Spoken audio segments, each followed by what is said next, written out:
దేవుని పరిశుద్ధమైన ఘనమైన శ్రేష్టమైన నామానికి వేలాది వందనాలు స్తోత్రాలు చెల్లించుకుంటూ ఉన్నాం. ఈ సమయంలో దేవుని యొక్క వాక్య భాగాన్ని మనం గమనించినట్లయితే మరొక ఆత్మ ఫలాన్ని మనం చూసినప్పుడు దయాళుత్వము అనేటువంటి ఆత్మ ఫలాన్ని మనం చూస్తాం. దయాళుత్వము అంటే పరిస్థితులతో నిమిత్తము లేకుండా అన్ని సందర్భాలలో ఇతరులను నొప్పించకుండా కనికరము దయా క్షమాగుణాన్ని కలిగి ఉండటము.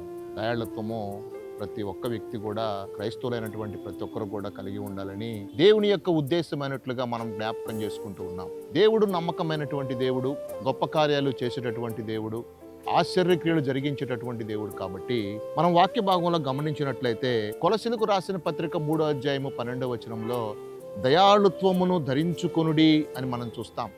ఇంకా మనం చూసినప్పుడు కీర్తన గ్రంథము 112వ కీర్తన 5వ వచనాన్ని మనం చదివినట్లయితే దయాళురు వ్యాజ్యము గెలుచును అంటే దయగలిగినటువంటి వారు మాట్లాడినప్పుడు వాళ్ళ యొక్క వ్యాజ్యము గెలవటానికి ప్రభు సహాయం చేస్తాడు. వాడు దయగలిగినటువంటి వాడురా, వాడు మంచివాడు, దయను పొందినటువంటి వాడు, దేవుని దయ మనుషుల దయందు యేసు ప్రభు వారు ఎలాగైతే వర్ధిల్లాడో అలాగా ప్రతి బిడ్డ కూడా దయను కలిగి ఉండాలని దేవుని యొక్క వాక్య భాగంలో మనము చూస్తూ ఉన్నాం.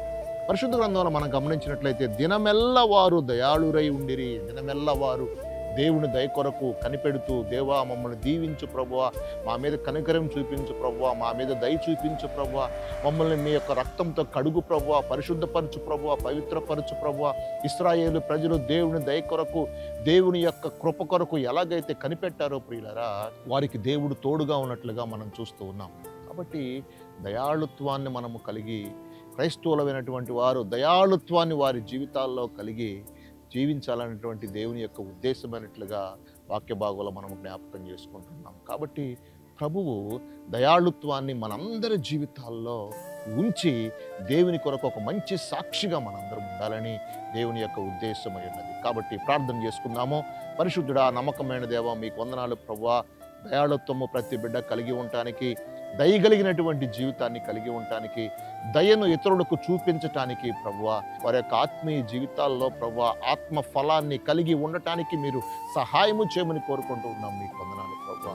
అయినా ఇతరుల దయ చూపించి కైండ్నెస్ హార్ట్ కలిగి ప్రభువా ఇతరులకు సహాయం చేసే బిడ్డలుగాను దయాళుత్వాన్ని వారి జీవితంలో నాయన సంపూర్తిగా మీరు ఉంచి ప్రభువా నా తండ్రి మీ కృపలో వర్ధిల్లి చేస్తారని యేసు క్రీస్తు నామమున ప్రార్థించి వేడుకొనుచున్నాం పరమ తండ్రి.